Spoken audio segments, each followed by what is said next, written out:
Happy Friday, everyone. On behalf of AAW board member and director of professional development, Neil Otto, it's my pleasure to welcome you to another webinar hosted by the American Association for Employment and Education. Today's topic is expanding your reach with atypical recruiting events. My name is Tim Newbert and I serve as AAW's executive director. Please allow me to cover just a few housekeeping matters before we begin with today's topic. During the webinar, all attendees will be muted. However, you are encouraged to submit questions or comments using the Q&A or chat features within Zoom. This webinar is being recorded and will be made available to attendees and AAWE members. If your organization is not a current member of AAWE, please visit our website, aaee.org, to learn more about our activities and resources. We are a professional association intent on positively impacting education through professional connections. Related to that mission, we connect the three critical groups involved with the preparation, recruitment, and retention of K12 educators, university professionals, and others who prepare educators, school system professionals, and others who recruit, hire, and retain them, and of course, educator candidates themselves. We offer annual publications such as the Job Search Handbook for Educators. We conduct an educator supply and demand survey each fall and winter, resulting in a spring report. In fact, it is currently underway and continuing until February 28th. We co-host the careersforeducators.com job board with Kappa Delta Pi. We host webinars such as this one on topics relevant to our membership. We sponsor teacher scholarships and school system mini grants to support teacher pipelines. We co-host virtual education fairs with Career Fair Plus. We co-host the National Working Group on Teacher Retention with Upbeat. And we host an annual conference and education career fair each fall. The October 2022 event will be held in Baltimore, Maryland. Prior to joining AAWE in January 2018, I served nearly 20 years in human resources roles for K12 school districts in Illinois. I then held a product management role with a software as a service company focusing on applicant tracking and other K12 HR solutions. I am pleased to be joined by Dale Stelter from Career Fair Plus in today's discussion about the shifting landscape of recruiting within K12 education. Dale, why don't you introduce yourself and then get us started? Sure. Well, thank you so much, Tim, for inviting us here today. My name is Dale Stelter. I'm the Director of Business Development here for Career Fair Plus. What kind of lends me, and what a lot of people don't realize about my background, is I actually used to be a K-8 teacher. So I taught K-8 teaching up in Michigan, or K-8 computers up in Michigan. Both my parents were actually teachers. They met teaching at a middle school and then a high school. And so you can truly say that I am the product of the education world. My grandfather was even a teacher and school board president. So education runs in my family. With that being said, it's my passion to truly help out K through 12 and to figure out the best ways that we can to help connect school districts with recruiters. With those introductions out of the way, I think it's great for us to just kind of set the context a little bit about what we have and what we're going to be talking about and what the current scenario is. So if you'd like to go to the first slide. Or the third. All right, so Tim, in your mind, what does the traditional K through 12 method of recruiting look like? Sure. So I think historically, it's a limited number of events. It's doing, probably doing a district hosted event, something large in the springtime. It's attending job fairs at nearby colleges and universities, excuse me. It's having, kind of focusing on the recruiting season between February and May or June. And then turning your attention back to other HR responsibilities. You post your vacancies and you wait for those applications to roll in.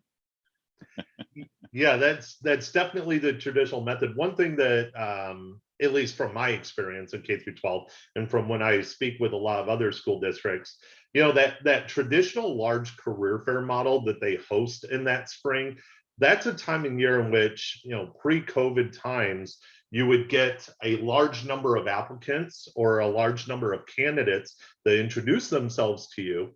You would have this large pool and you would be able to draw down from those candidates throughout the year as attrition or needs arose within the area as well. Um, with that K through 12 being, pre-COVID and that model kind of carrying through, what I've noticed is that a lot of school districts in 2020 went on hold, shrunk down their staff just through standard attrition and that type of thing. And now that we're getting into that end of 2021, back into the spring of 2022, a lot of school districts are either looking at what to do or, does this traditional recruiting model still work for them? So what kind of challenges does the traditional model present? I think one of the biggest challenges, especially in today's age, is it's difficult to keep candidates interested and engaged with your school system when your touch points are limited to a few months in the springtime and a few events in the springtime. I think another challenge is getting your brand awareness out there, and a lot of districts I think have some work to do and just identifying what their own brand really is. Some might say they need to create a brand, but whether you like it or not, I think every district has a brand. So they either need to own that existing brand or redevelop it, but then make it known, and not just people in your local area who probably already have a good sense about your school district, but clean, defining that brand and then sharing it, making it consistently communicated well beyond your borders, your traditional borders of recruiting. I will also say, we all know that there's a great desire, but also a great challenge in trying to improve the diversity of staff. Most districts are attempting to match the demographics of their educators with the demographics of their student population. But as we all know, the competition for diverse candidates, given their particularly limited numbers, is fierce. And so, again, having regular touch points and having a strong recognized brand that people can appreciate and understand and find value in, those are important features. I kind of liken it almost to the real estate market and what's going on right now, right? I mean, everybody knows that home prices are skyrocketing and everything else. And, that's really because that it's a seller's market at this point in time. And it's a seller's market within the education industry as well. Or it used to be a seller's market within the education industry prior to COVID. And now it's kind of migrated into a buyer's market, right? Where candidates have all the power in what school districts they're visiting and that type of thing. So traditionally, with the traditional method of recruiting, candidates would have to attend many, many, many different events, right? To figure out all these different schools, look at their different branding, and put in applications everywhere to figure out exactly where the best fit was. Nowadays, being a buyer's market, candidates are finding those positions very quickly. They're not attending quite as many of these events. They're getting jobs in their own backyard. Even though they might be looking elsewhere, they're only targeting a few direct school districts. And I think that's exactly where your point of that brand for the school districts becomes important, right? How do you share your brand, not only within your local area or your geographic region, but how do you share that brand and how do you share the advantages of joining your school district with candidates in a wider area to try to get them to come down and visit you? I say down because we're down here in Florida, right? But I think it's because candidates have more choice than ever before that it makes that traditional model a little bit more challenging itself. And I also think that a new generational way of looking at things is important, and to understand the new generation of candidates coming in, right? So candidates nowadays, have grown up with technology throughout their entire lives, right? They're used to watching videos on demand. They're used to streaming TV services, right? So we kind of have to adopt that model of thinking as well, as far as meeting the candidates where they want to be met, right? Not expecting candidates to come directly to us like that traditional models offer, but how do we reach out to candidates, right? How do we approach them on their time? How do we approach them where they live? How do we make it easy for them to actually connect with us? And the other challenge about that traditional model that I've found, and I've always credited one of my former employers, one of my former bosses, who I love to death for saying this, but consistent actions yield consistent results, right? So in a time 2 years ago, and plus, prior to that, when the traditional model worked out well, now we're seeing that the traditional model is almost broken, right? That there's extra actions and extra things need to be done. So when you start looking at that traditional model, it doesn't translate to now. And if you're having trouble recruiting right now, keeping doing the same traditional method, you're going to get those same results, right? Yep, absolutely. So what kind of other challenges are there inside the industry outside of the traditional recruiting model? Sure. Well, first and foremost, the shortage is real and significant. I know that even pre-COVID, there were many areas of the country and districts that were experiencing the pinch of shortage, but I think you'd be very hard pressed now to find a district that says we're not being affected by the shortage of teachers and really other staff within the education K-12 education. Competition is fierce, and I mentioned it previously with regards to diversity and diverse candidates, but just across the board, competition is fierce, and it's not just among school systems. I poke around LinkedIn a fair bit, and I'm constantly seeing ed tech companies. I'm seeing current teachers, reaching out looking for help getting into ed tech or other fields. I'm looking at people who are former teachers talking about how great it is to be outside of teaching and in another industry. And I'm seeing companies starting to grab that and say, hey, yeah, come to us because we need help here too. We've got shortages of staff as well. So, that's something important for school systems to keep in mind, that the competition, you're now in a fierce competition with other school districts, but you're also up against industries that oftentimes have much more sophisticated recruiting and marketing models and staffs and things like that. Also, competitors, again, of all stripes, of all industries, are increasing the speed of their hiring processes, making them more efficient. And so if you're not taking a hard look at your processes, how your time to hire, making that swift, you're likely going to be behind the 8 ball and losing candidates to others. Finally, just traveling, that in-person model, the traditional model of in-person events, that's going to be time consuming, which again is going to feed back into that time to hire challenge, but also it's going to be costly. So definitely want to consider other options that can make your processes more efficient and therefore more effective. Yeah, I think those are some great points.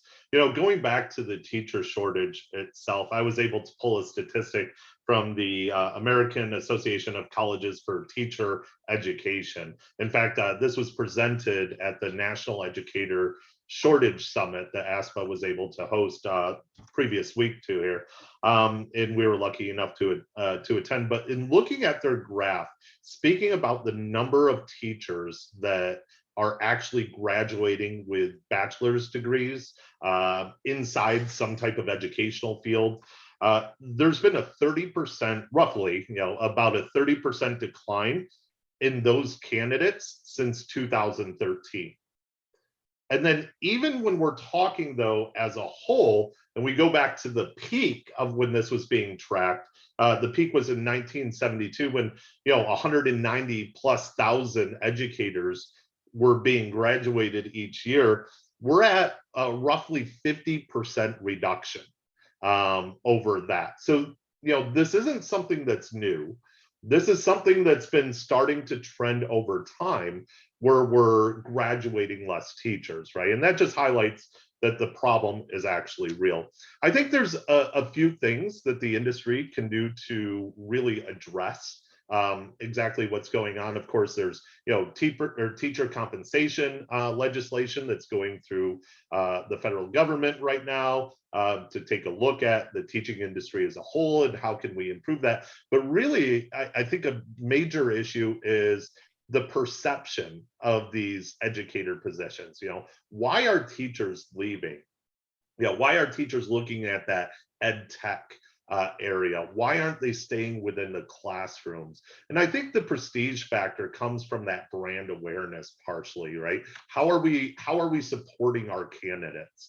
How are we getting our candidates from different areas? What other funnels can we open up to start changing this area? So I think that's an important area. The increased competition is something that I absolutely agree with too. One thing that I've noticed as trends in the markets as I've been speaking with a lot of K-12 school districts is that some school districts are faster to adopt change than others, right? And many of you that are sitting on this call might be in that former, and many of you are probably in the latter half of that, where your school is right now starting to think about, hey, how do we host our spring event, right? Is hybrid or is virtual something that we can do? Well, the school districts that are ahead of the game right now actually started this process about 2 years ago, right? Inside their recruiting, where they are reaching out to candidates, they're hosting different styles of events, they're reevaluating the recruiting model. So when it comes to competition, you're not just competing against ed tech, but you're also competing against the other school districts that have already adopted change, that have already increased their speed to hires. I was just speaking with a school district that actually shared rather than hosting large events in March and April, they're actually doing events in February and getting out letters of intent early to lock down those candidates. The candidates that receive those letters of intent, they're not showing up to these other events because they already have jobs, right? So it's all about rethinking, I think, how that competition looks within the industry. Almost, I almost hate to bring in this world, but almost looking at it from a more corporate perspective, right? In that recruiting is kind of like a product. How are you competing for those customers to bring in? And then, of course, we all know that budgets across the industry have been cut, especially with K-12 school districts. Recruiting departments, I've noticed, have lost employees. And what's interesting to me, being in the balance of being a former teacher and then in the corporate world, is that when we start looking at actions that corporations take when they're under pressure, budgetary pressure and all, one of the first things that they cut out in the corporate world is sales and marketing. They shrink down their sales and marketing teams. Unfortunately, that's not the way to do it, right? in an area, in a time that the area is more competitive than ever, you need to be able to get out there and reach those customers or reach your candidates more effectively than ever, right? If you shrink down your recruiting department, if you shrink down the number of events that you're doing, you're not going to see that change in candidate flow. So it's about positioning the idea of being able to go out and reach these candidates. But in the recognition that budgets have really kind of shrunk, that does make travel hard. One of the things that you mentioned, Tim, was part of the traditional recruiting method was actually attending college and university career fairs, right? And that presents a challenge, not only because departments have shrunk, so now that there's more responsibilities on recruiters than ever, your time is busier than ever. How can you take one day to travel to a college or university, one day, assuming the event is just one day, and then one day to travel back? That's half a week already of your time that's involved with that. And then there's the cost of hotel, food, everything else, the cost of the events themselves. So that budgetary constraint is also limiting the number of outreach that we're seeing from a lot of these schools. And that they're wondering, hey, how do I still get that outreach? How do I still attend these events? How do I still market myself? How do I still go out there and get these candidates, even though our budgets are decreasing? How can we become more efficient in the way that we're actually doing it? I think that's one of the biggest questions out there as well. Yeah. So that brings up a question. In what new ways do you think schools will start engaging candidates? Well, I think that schools can, and to the extent possible, should try to engage candidates on a year-round basis. And again, that's not something that is traditional. And I know a lot of districts have made the shift.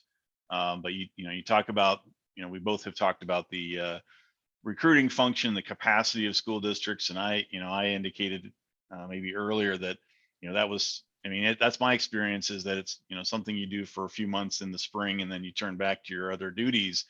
Now there really is a need, a demand that even smaller school districts have dedicated recruitment staff, and that's not always been the case. So in order to then have those touch points that happen year round, you talked about working with to meet candidates where they are. That's not, it's a catchphrase, but it's also really it's intended to communicate a real important thought, which is, and now more than ever, candidates of almost all industries have the upper hand, and that's no exception in K-12 education and in teaching. So you've got to find where, try to find where they are, and try to find and present opportunities that where they will, they'll be there, or they won't have to make a great effort to get to you. So again, having those on-site events, at your districts, that's great. But you're going to miss out on candidates who aren't willing to, drive a few minutes to get to you. So it's just something you need to be mindful of if you're trying to make the most contacts with candidates as possible. And with that year-round concept, it's again, you're trying to catch candidates when they're pre-service, right? They're they've started on the track of becoming a teacher, but long before they're really ready to take a job. You want to start to build that relationship with a candidate, and entice them to consider your district, because again, there's a lot of places, a lot of competition, a lot of places that they could go. So when it comes to those the types of events that you would use to engage, in person, sure, keep doing that, but also consider virtual events, consider hybrid models. Again, it's just and it's whether it's district hosted or college university hosted or association hosted, like AAE has our events, but it's just trying to find a number of different ways to connect with candidates, the few candidates that are out there right now. Think about, of course, career fair events, but also explore open house models and coffee chats and networking. Just any, you're going to have candidates who are at different places. I know right now there always this time of year, there's some concern that people have just begun their student teaching if they're spring graduates. And so some of those people are feeling, have some hesitancy about starting into career fairs. So maybe the approach should be offering, just an open house or networking, or again coffee chats, just opportunities to share your brand and share what you're all about, and why, when they're ready, why they should continue to seek you out, or listen to what you have to say. And again, just brand, can't say it enough. What makes your school system special? Why do you stand out? And there are some districts in this country, in different regions and in different states and localities that are very well, have great reputations, and that's fortunate for them. There are a lot of school districts that just, again, don't have a brand awareness outside of a very localized area. And so you've really got to work to market and recruit with that messaging. And that's something that traditionally school districts, a lot of school districts don't have the capacity and the knowledge and the skills and the experience to do that. So it's going to be a big lift, but it's critical, I think, to trying to persuade candidates, maybe not, hopefully eventually to become your hires, but near term, it's just get them to give you some consideration. That's I think that's got to be one of the shorter term goals is let's measure our key performance indicators around, are we even getting candidates to consider us, let alone are we successful in hiring them on. Man, that's very well said. I do agree with you in the fact that we have a new generation of candidate, right? That has grown up, and we alluded to this earlier, that has grown up with more technology in their lives than ever. I mean, think about even their schooling. The candidates that are graduating right now, the last 2 years have been almost exclusively virtual for them. So they're actually very comfortable inside that world. So it's not just about adapting to the technology that these new candidates are used to and meeting them where they are, but it's also about being understanding of the way the new generation is actually thinking, right? The new generation, what we've found in speaking with many K-12 organizations around the country, is that the new generation is a much more passive style generation, right? They're interested in these positions. They're interested in what you have to say. They're open to amazing opportunities, and they would love to hear what you say. However, they're not signing up. They don't either, whether it's a lack of confidence or just how they've actually been conducting their lives over the last 2 years. There's a lack of forwardness in them actually reaching out to you, right?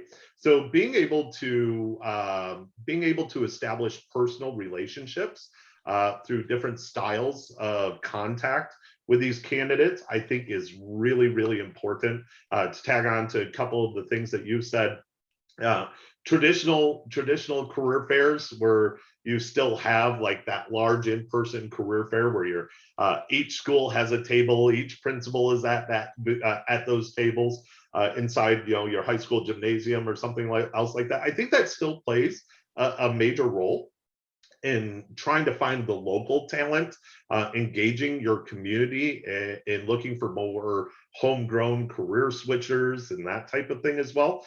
But I would throw out the consideration of thinking about, hey, what's this new generation connecting with, right? How do we incorporate maybe a hybrid event, or what does a hybrid event even look like? I just got off, I think it was yesterday or 2 days ago, I got off with a school district, and I'm not going to name them by name, but they were talking with one of their directors, and they were planning one of these large career fairs in their gymnasium. And the director said, well, is this going to be a hybrid event? And the recruiter or the recruiting staff went back to him and said, well, what does that mean to you? And the director had no clue. It's just one of those buzzwords, right? So how do we look at engaging technology with the existing structure that we have? Not to change everything that you're doing, but how do we enhance that to open up those pipelines and funnels to those other things, right? So traditional career fairs still play a large part in what people are actually doing. They're just being supplemented either by a hybrid event or virtual sessions or different types of engagements throughout the year. And I think we'll get into a little bit of that a little bit later here. I think another large aspect to it is engaging the professional associations around you. Organizations like AAEE that's hosting this, they've done some wonderful work in actually instituting new candidate membership levels for their organization, right? And so, they're not just focused on supporting your K through 12 school districts, but they're focused on supporting these candidates as well. So if there's any activities that you can do to engage with organizations like AAEE or any of the other organizations out there to be able to get in front of their membership, to be able to learn about what those candidates need in all sorts of different ways, that those are really great. What we're finding though, when we talk about specific styles of events and new ways that recruiting is being done, it's no longer, again, for the reasons that we talked about, being done just in the spring, whether that's March, April, February, March, April, whenever you traditionally have your timeline. Organizations are engaging in not just large career fairs or traditional career fairs, but the ones are on the leading edge of this paradigm shift, like Broward County, are hosting specialized career fairs throughout the year to draw in candidates and to re-engage candidates for their needs and needs that arise throughout the year as well. So just as an example, again, Broward is kind of on the extreme side of being large with about 305 schools. Every single month, and their needs are different than yours, but every single month, they're hosting targeted career fairs just for the schools that are in need, or just for the subjects that are in need, that comprise of anywhere between 10 and 40 of the schools that need that help. So they're engaging those candidates all year round. There's also open house network sessions, and I think these are becoming more and more valuable throughout the year, no matter how they're organized. Open house networking sessions, or they're commonly known as coffee talks or anything else like that, really kind of open up pathways to new funnels. That's something that we'll talk about here a little bit, but they really help build that personal relationship with your candidates, right? I think building personal relationships, and getting back to the question, in what new ways will schools engage candidates? It's on a much more personal level going into a year-round recruiting method, because that candidate might not be prepared to join your school district yet, or you might not have a position that's perfect for that candidate at that time, but they might be a great candidate 2 months down the road. So how do you, or 4 months or 6 months down the road, how do you maintain that relationship with that candidate, not just through your brand awareness, but how do you stay in contact with them? How are you engaging them throughout the year to keep them inside your funnel and keep them active within your funnel, right? And then the other thing is, those open house and networking sessions really do engage those passive candidates out there, right? Those are those candidates that might be considering a career change, or might be considering, they might be moving, a district switcher that might be moving to a new area with their spouse, and they want to know a little bit more about your school, but they're not ready to apply or anything else yet. So there's a lot of different styles of events that schools are hosting nowadays, but it's going to a year-round recruiting model to do that. Dale, how do you feel about taking a pause here with our conversation and sending out a poll, one of our poll questions to our attendees? I think that's a great idea. All right, cool. Make sure nobody's sleeping yet, right? That's right. That's right. So just send a poll out to how many candidate focused events do you host or attend each year? And I guess we're asking about your current situation, um, not what may be in the future.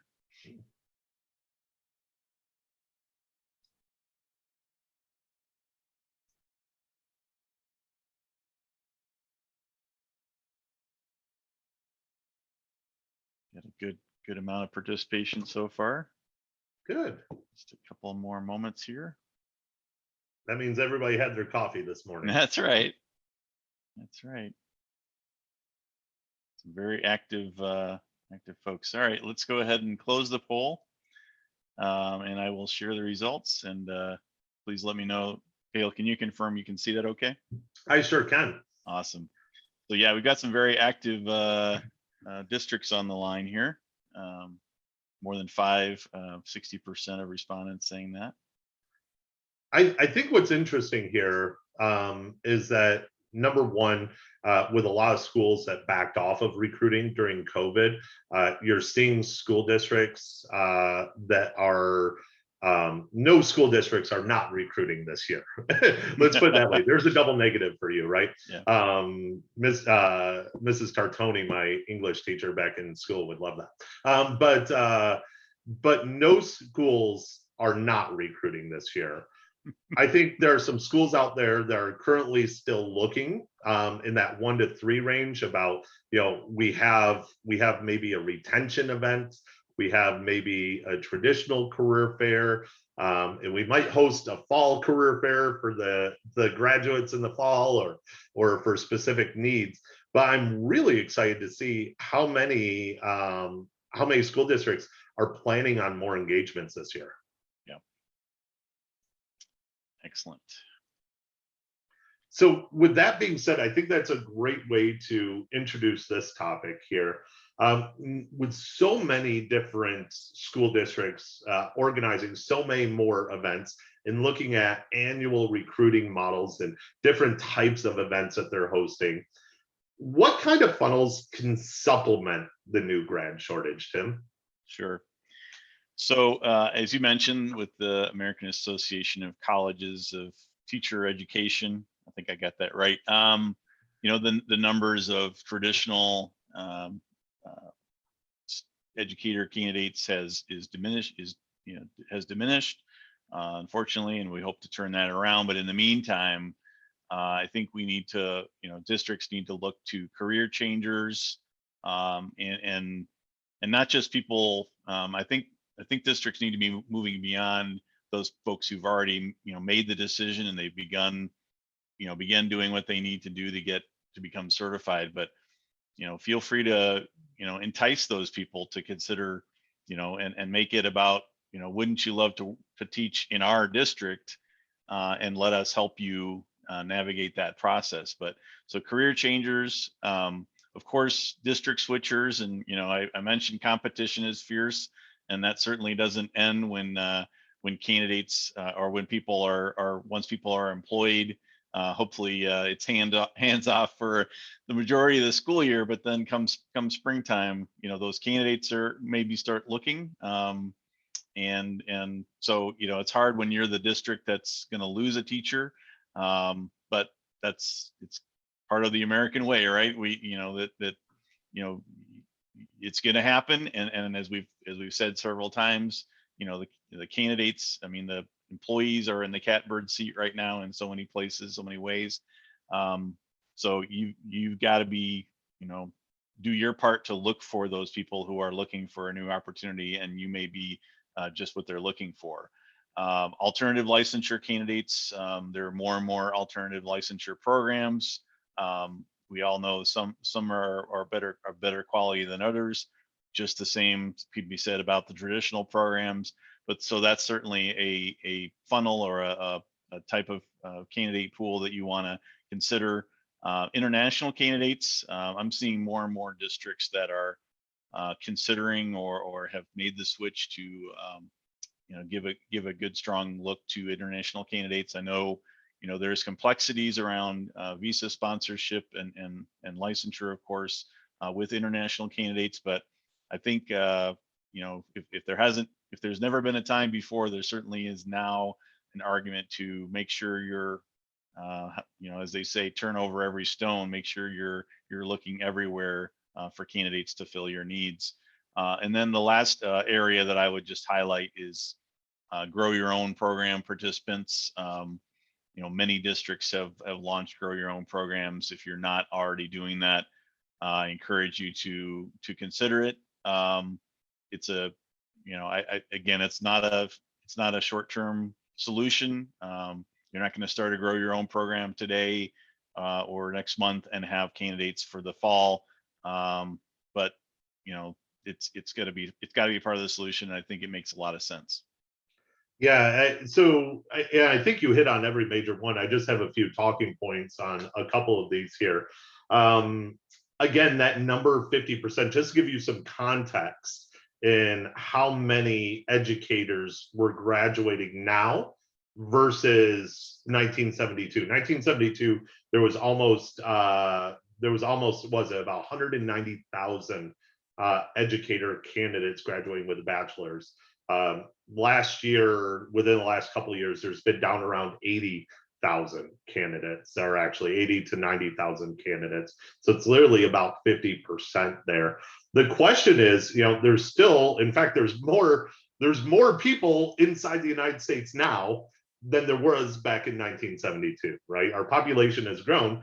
And theoretically, what that means is the candidate pools have grown too. But it's just about where these different funnels and where you're going to get these different candidates, right? How do we supplement that shortage in there? I don't think I've actually had a conversation with any school district in the last year and a half that doesn't have some kind of alternative licensure program now. So one of the interesting things that some schools are doing, and this is kind of, if you want to kind of lump it into the new grad funnel, not just education, but going after just bachelor's degrees with the idea not being reactive with that alternative licensure, but being proactive. It's a tool that many of you have out there right now for you.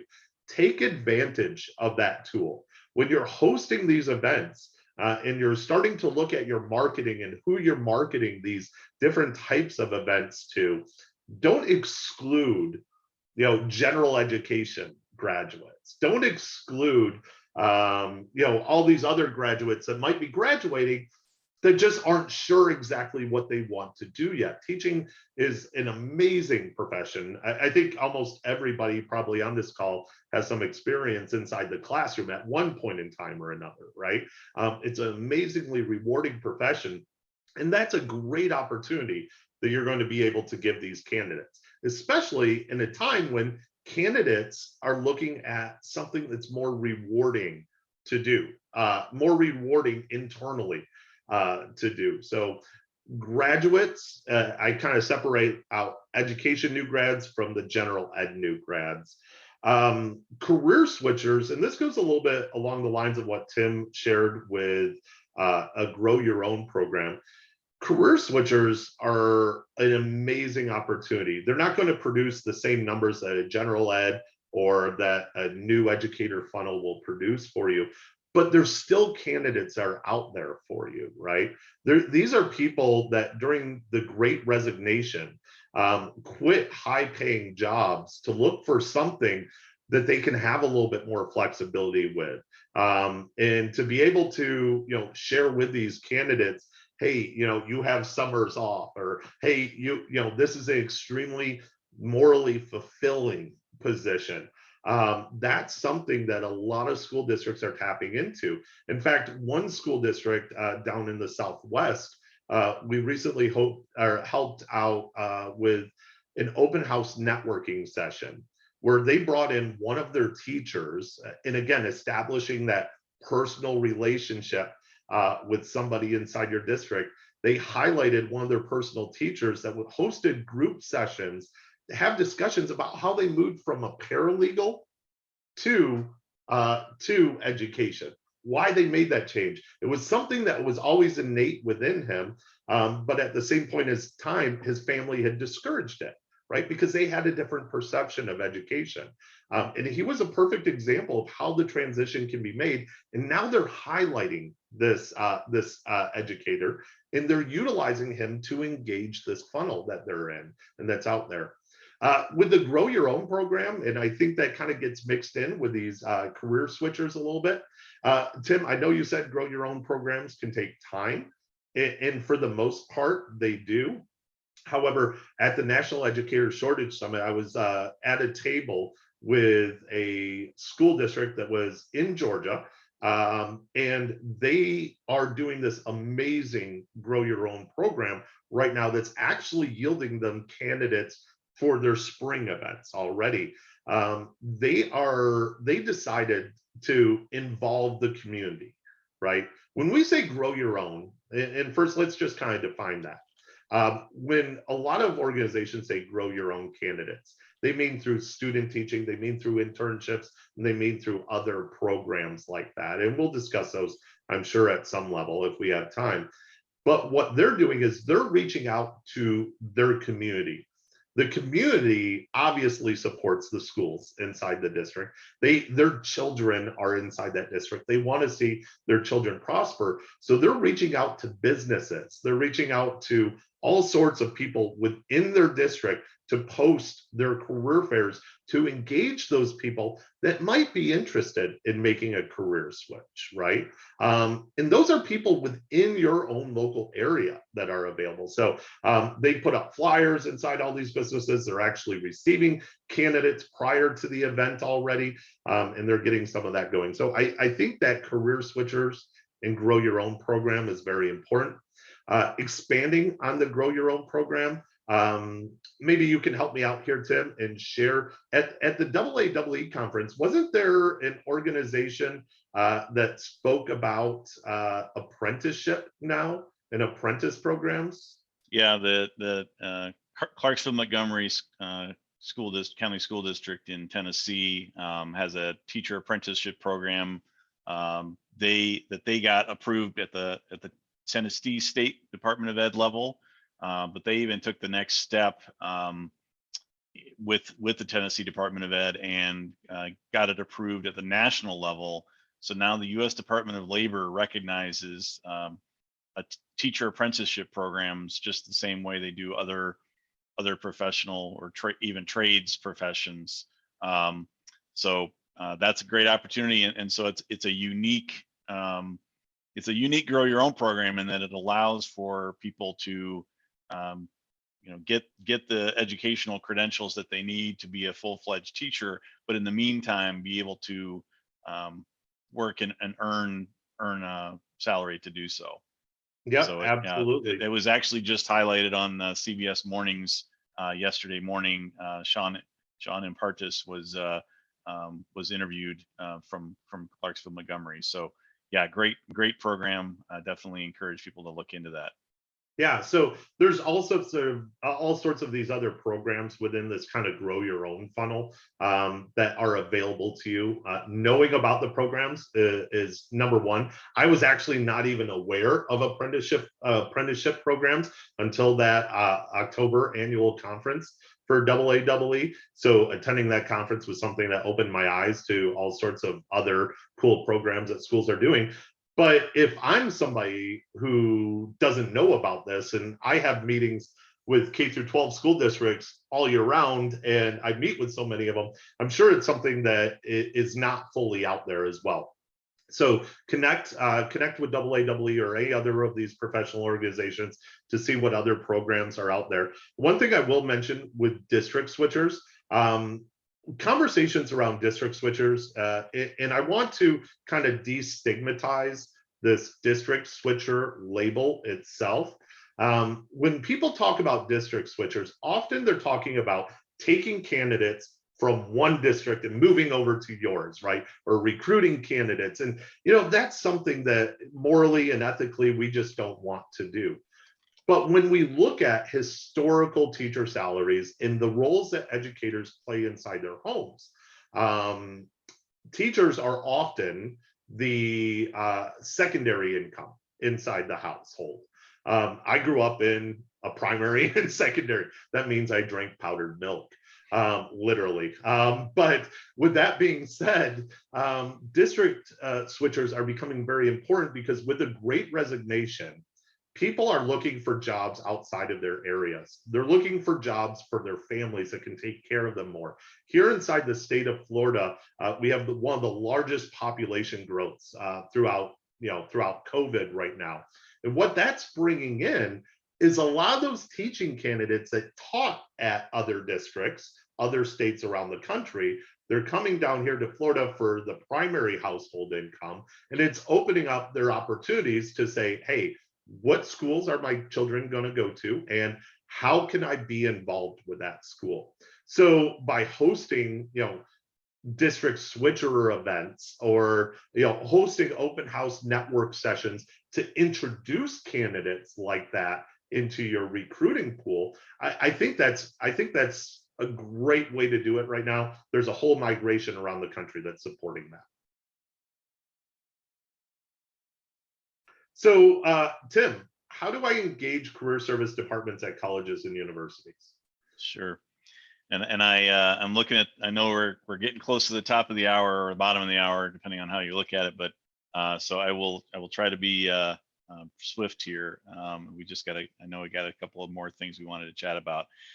So I think first off, it's developing a collaborative two-way relationship with career services, with School of Education departments, and finding out what sort of supports they need. I mean, you've got needs, but they also have needs, and so finding a nice collaborative relationship so that they're going to sing your praises, and hopefully you're going to sing their praises. I think help them help you in terms of marketing your events easily. So pre-made marketing materials, just other easily accessible resources or tools to help them support you and promote your events. You can offer webinars that promote your school system's brand to their students. You can offer those webinars. You can do follow-up with, offer follow-ups, one-on-one conversations, again, in the in-person or virtual space. And then lastly, just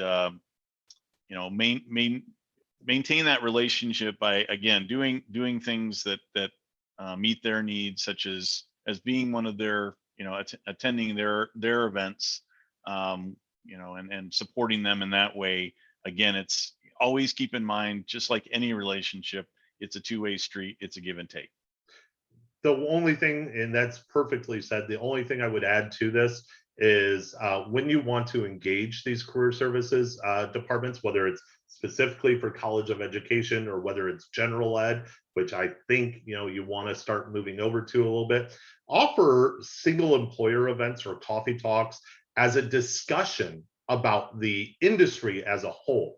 These are more learning opportunities. And by hosting learning opportunities about the industry, about the different positions that are available, not specifically within your district, but by doing events like that, where you're a single employer hosting the event, it promotes your branding and that type of thing. So when you do show up at these multi-employer career fairs, they have that name brand recognition with you.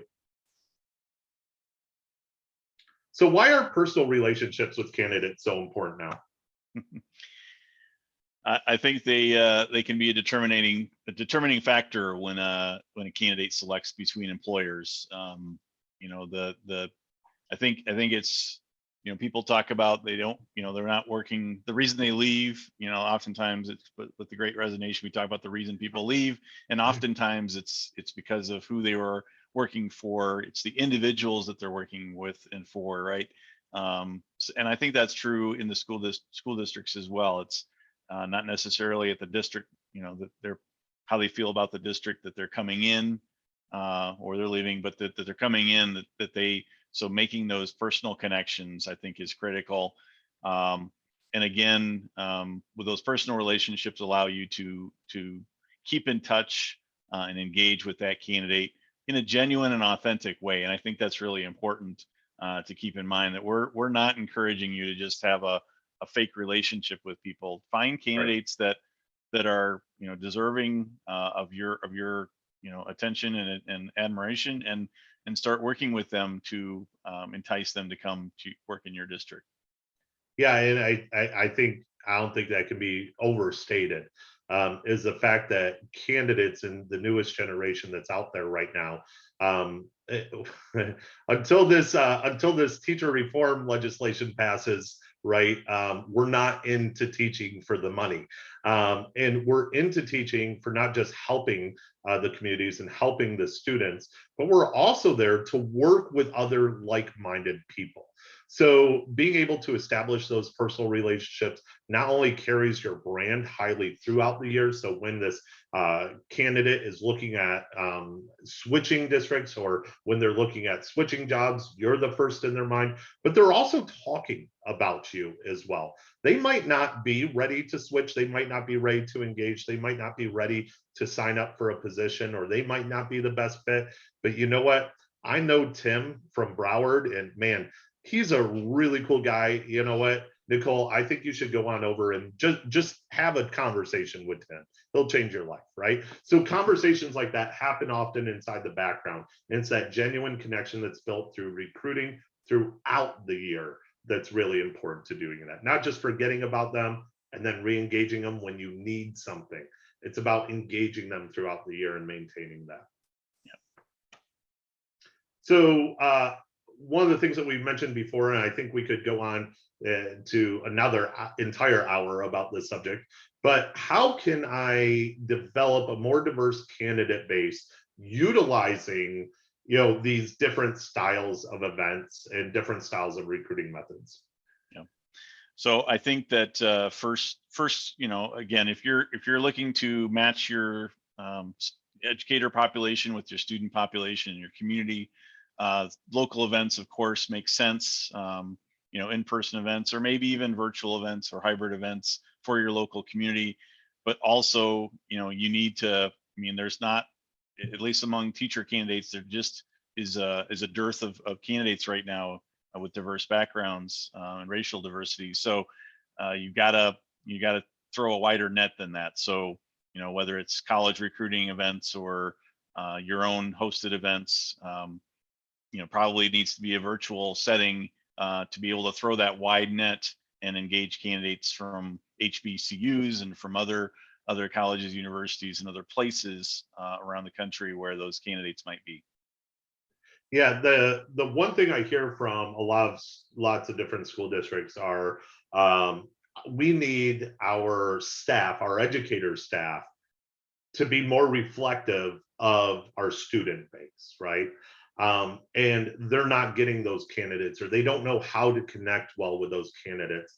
But here's a little shocker for you. You don't necessarily need to travel to different places, because if that diverse student base is within your district, that means their parents, that means their families, their relatives of that diverse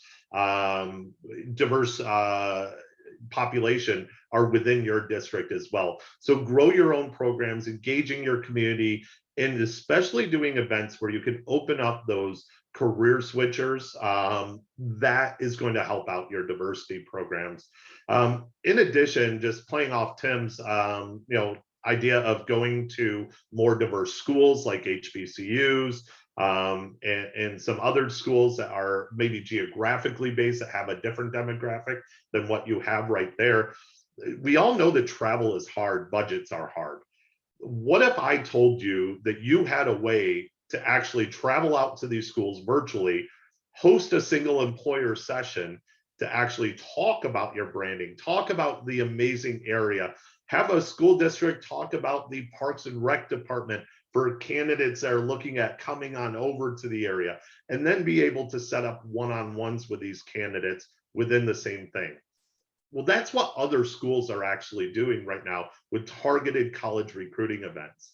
They're going out to a single school that they've built a relationship with, and outside of these multi-employer events, or it might even be a group of schools within a certain area, they're going out to these schools and hosting these single employer webinars and meeting with these candidates in a more branded experience for you. And they're sharing with them why it's important.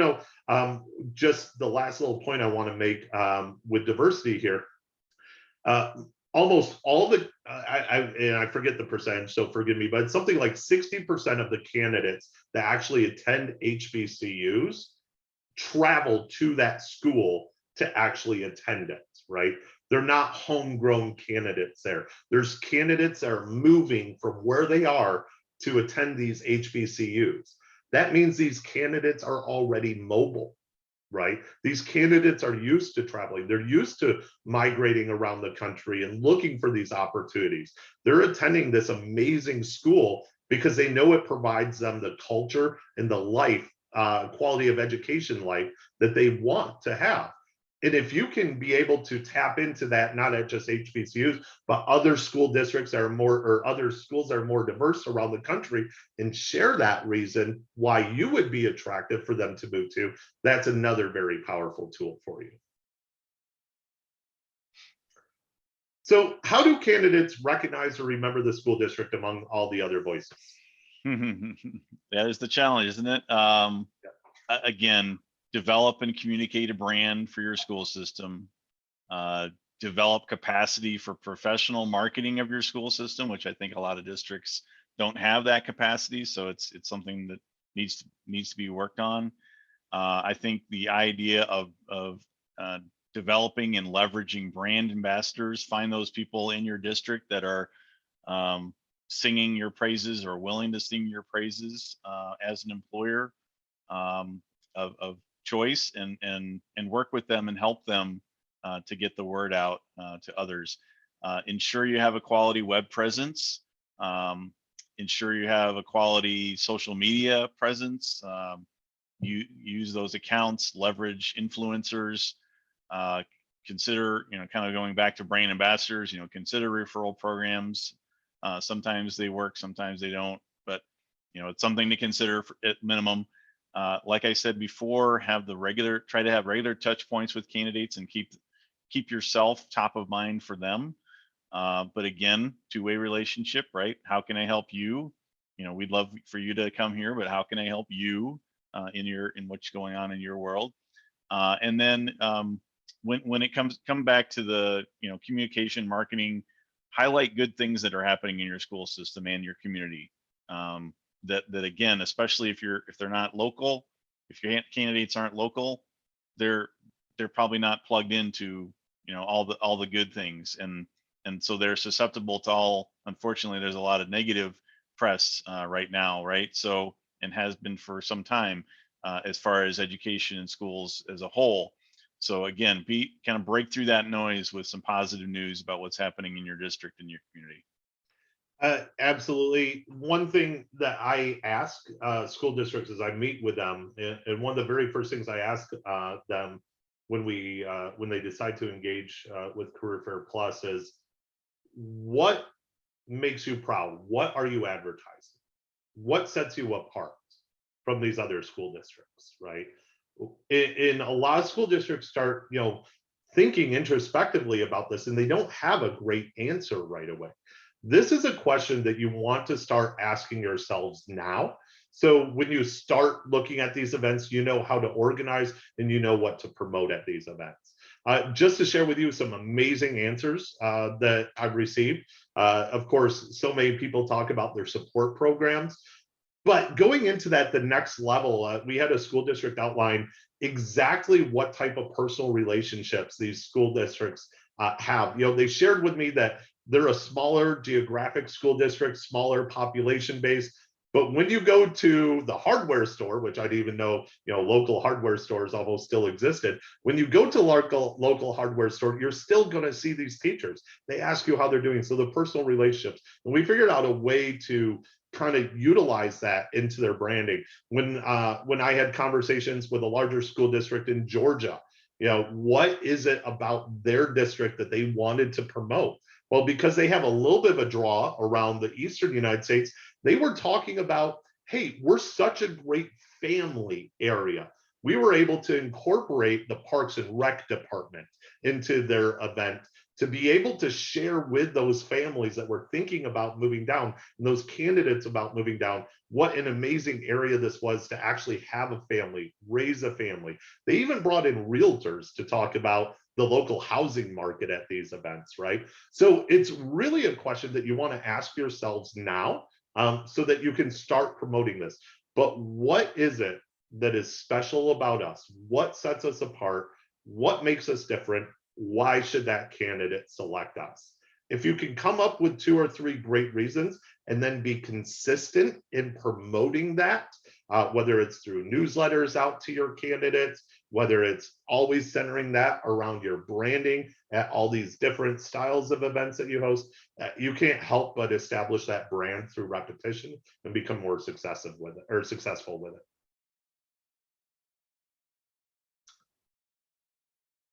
Great. So with that, it looks like we do have some amazing resources for you here. There are resources, all sorts of different resources, and we'll make sure these are communicated with everybody who signed up for the webinar here. But the very first resource I do want to point you towards is AAE.org, the American Association for Employment and Education. They are a fantastic organization that not only supports school districts, colleges, and candidates, but they have amazing programs, and they can help you develop this new style of recruiting and help you shift your recruiting paradigm. Of course, I'm with Career Fair Plus. Career Fair Plus has been around for about the last 10 years, and that's what separates us from our competitors. For the last 10 years, we've been helping colleges, universities, and now school districts really enhance their in-person, virtual, and hybrid recruiting events. And then we also have produced a guide to K-12 events ebook that's going to be a free download for you. So we'll make sure we send that link out, but that's going to have a lot of information, not only about how the district or how the recruiting landscape is shifting, but also about different styles of events you can host.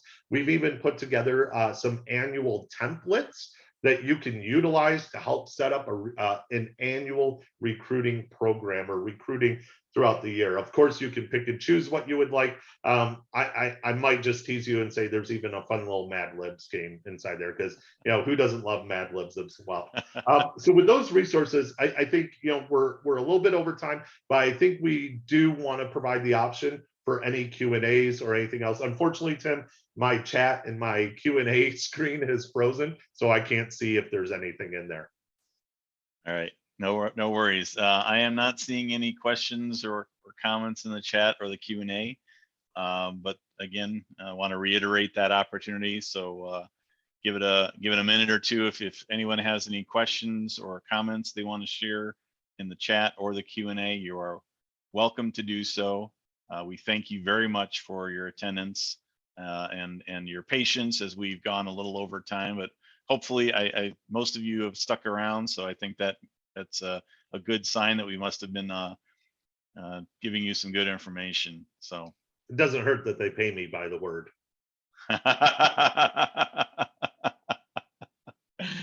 And Chris did, one of our attendees did post thanks for the presentation, looking forward to diving into the ebook. So that sounds great. I appreciate excited about that.